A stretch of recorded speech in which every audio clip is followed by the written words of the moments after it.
If Marvel reboots in 2026, 2027, whenever Secret Wars is coming out, I think that'll be the final nail in the coffin for the MCU and Disney. Let me explain. So there's been a lot of rumors in the past few years that Marvel is looking to reboot after the end of the multiverse saga, which will end supposedly with Avengers Secret Wars, which makes sense looking at the source material. If they're going to use the Secret Wars 2015 as inspiration, that was literally the destruction of the multiverse. And at the time, it seemed like Marvel might reboot all their comics. That didn't happen, but it did lead them to do a soft reboot and go into a new era called All-newAll-differentMarvel. And according to this article, that might be where Kevin Feige plans to take the MCU if they do in fact have a reboot. And according to an author named Joanna Robinson, a reboot is exactly what we're going to see in the next 6-7 years. So this is an article by CBR.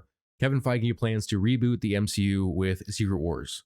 And as I said, author Joanna Robertson reveals that she has a quote from Marvel Studios boss Kevin Feige implying that the MCU will be rebooted with Secret Wars. So Joanna Robinson is an author of a new book called MCU: The Reign of Marvel Studios. And she was recently in a podcast, I believe, where she shared, I don't think a direct quote, but she basically said that Kevin Feige plans to reboot the Marvel Universe. And so here's her quote. She says, "We have a quote from Kevin Feige sort of implying that that Secret Wars will serve as a soft reboot in which they can prune everything." Now, that quote doesn't fill me with a lot of confidence, just the way she says it. We have a quote from Kevin Feige sort of implying that Secret Wars will serve as a soft reboot. So I don't know. I mean, if she's writing a biography about the MCU or about Kevin Feige or something, then I guess she is probably one to know.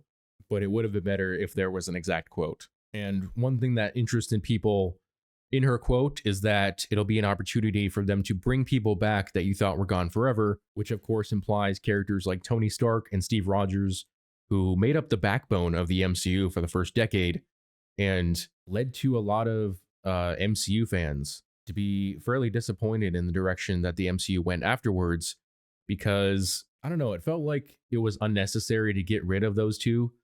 Obviously, Chris Evans and Robert Downey Jr. wanted to move on and do other things, but they could have recast the characters, or at the very least, I felt like they didn't need to have both characters move on. You know, Tony Stark started the MCU, and so his sacrifice at the end of Endgame was very poetic. But Steve Rogers, you could have kept him around for a while, because with the super soldier serum, he ages very slowly. So yeah, you would have had to recast the character, but you could have had Steve Rogers as Captain America stick around for another couple decades. But continuing the article, Screen Rant also noted that near the end of MCU: The Reign of Marvel Studios, there is a passage that hints at a soft reboot for the MCU. It reads as follows: Kevin Feige had to learn different lessons from the comics, how superheroes periodically needed to be rebooted, how to stop variants and spin-offs from spiraling out of control, how an annual mega crossover event could unify a disparate line of characters. So I'm guessing that she's talking about how Kevin Feige, I think, was put in charge of the creative vision of the comics as well as the MCU. It's funny that she mentions that he had to learn different lessons from the comics, because I mean, they don't take a lot of lessons from the comics, I don't think.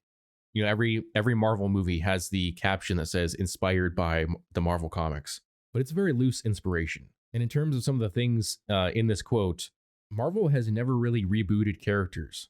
That's a big difference between Marvel and DC, is DC will reboot every 20 to 30 years, and they're kind of screwing that up in recent years, where it seems like they're doing more soft reboots and hard reboots. But I used to like the way that Marvel was kind of timeless in that they never rebooted. But more recently, because of how Marvel continuity is handled, I'm definitely leaning towards the DC route of rebooting every 20 or 30 years, because that allows characters to age, to mature.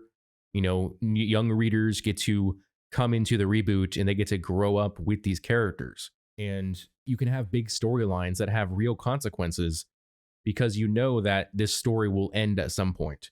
It'll end in 20 years. So there can be consequences to every crossover event or an event that happens in a solo title. You know, things can actually matter instead of how things are handled in modern comics, but especially at Marvel, where they're constantly overselling every event and kind of framing it like it's going to massively shift the status quo, but it doesn't. Everything is pretty much exactly the same after every big crossover event, and they give us like 2 or 3 a year. I would like to see those stories matter again. So I don't know if that's something that Marvel is actually taking into account as a lesson to learn from Marvel Comics or not. But the article goes on to say this isn't the first time Avengers Secret Wars has been rumored to serve as the end of the MCU as fans currently know it. Trusted Scooper, Can We Get Some Toast, previously stated that Secret Wars will serve as the send-off to not only the current MCU, but all the Marvel movies that came before Iron Man. Now, personally, I think the Secret Wars will be a giant clusterfuck if they're trying to have a cameo, at least one person from every previous Marvel movie that's ever come out. I mean, even just having, it's rumored that Wolverine, that Hugh Jackman Wolverine, Ian McKellen and Patrick Stewart might show up in that movie. I'm sure Deadpool would show up in that movie. Having one of the Fantastic Four films characters from the past 20 years.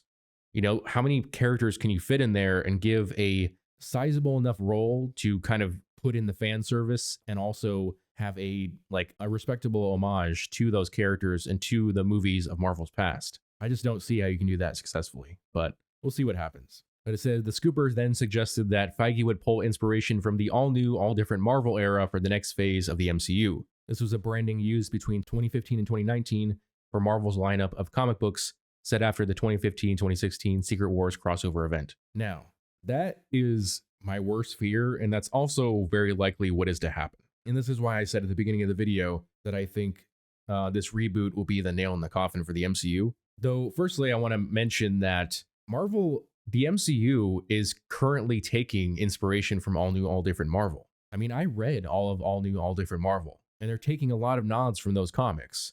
You have Sam Wilson as Captain America. We had Jane Foster as Thor. We have Miss Marvel taking a prominent role. The introduction of Ironheart. Tony Stark is dead. Steve Rogers is an old man. The end of Avengers Endgame and what we've seen so far in phases 4 and 5, it's literally all new, all different Marvel. So on the one hand, I don't know what would really be different in the reboot outside of the fact that we'd have the X-Men and the Fantastic Four in the MCU proper. On the other hand, I think a reboot could be very good because it would allow the MCU to have the Fantastic Four and the X-Men alongside all the other characters in a way that makes sense. Basically, what I think they would do is they're going to keep a lot of the main characters like Sam Wilson, Kamala Khan, Ironheart, and they're going to say that they still exist and that all the stories that we've had so far still exist. It's just that in this new reboot, all the stuff we got from the Infinity Saga and the Multiverse Saga, that all still happened. But in this new universe, it'll be that the mutants and the Fantastic Four also always existed. I think that will be the main point of this reboot. It's really just bringing in the X-Men and the Fantastic Four in a way that you don't have to say that they jumped here from a different reality. But my hope would have been that a reboot of the MCU meant they were going to get closer to the source material. They could do some like an anthology of one-shots, kind of like that What If series, where they do, instead of movie origins, because we've gotten the origins for a lot of these characters. So instead of doing a whole new origin, we simply do a 20-minute episode giving us the origin of the Fantastic Four, of the Avengers, of Hulk, of Daredevil, and whatnot. So my hope would have been that they would have done that, and they would have structured things to be more like the comics. So the Fantastic Four debuts before anyone else. And then you have Spider-Man and the Hulk and Daredevil and the X-Men, and then the Avengers come. Instead of the way things turned out with the MCU, where the Avengers were first and Fantastic Four will be second because they, we're not getting the movie until I think next year or the year after, 2025. Honestly, I think even though this is a rumor, it seems a lot more likely. It seems like things are going to go, it says it right there. If they're really going for all new, all different Marvel, things are going to get even further from the source material. There's going to be even greater emphasis focused on diversity and representation rather than entertaining stories. We're going to get further away from the classic characters, and we're going to get further into this one-sided ideological environment that Marvel and DC Comics have been sitting in for a while now. But I think it was at its height during the very years that Marvel would be taking inspiration from, which is 2015 through 2019. I don't see a world where that isn't what's going to happen. The reboot will be a double-edged sword. It'll be an opportunity to streamline all the different characters that Marvel now has access to, but I think the stories are going to get worse. And I think those who are hoping for kind of a return to a new golden age for Marvel superheroes, you might get that, but it's not going to be for the characters that I think most people care about. The article ends on this idea that Marvel has a number of years still in the tank, especially because they now have access to the X-Men and the Fantastic Four. And they use a Kevin Feige quote where he says, "It feels like we've barely scratched the surface. The great thing about Marvel truly is how many wonderful, interesting characters we have in the comics. They've been at it for 85 years. Yeah, the comics have been at it for 85 years, but you guys barely take inspiration from the comics. The characters that you do try to accurately portray are still very different. Some characters are wildly different. In fact, some characters, you give them a name of one character, but they are almost a one-for-one adaptation of an entirely different character. The comics have lasted 85 years, but I don't think the MCU is really sticking to the source material enough for the movie adaptation of those stories and characters to last as long. And if they really are heading to all new, all different Marvel as inspiration for the future of the MCU, I think that's going to be the death knell of Marvel and Disney. But let me know your thoughts in the comment section below. As always, if you enjoyed this video, I would appreciate it if you would hit that like and subscribe button, as well as the notification bell so you never miss out on a new video. Thanks for watching.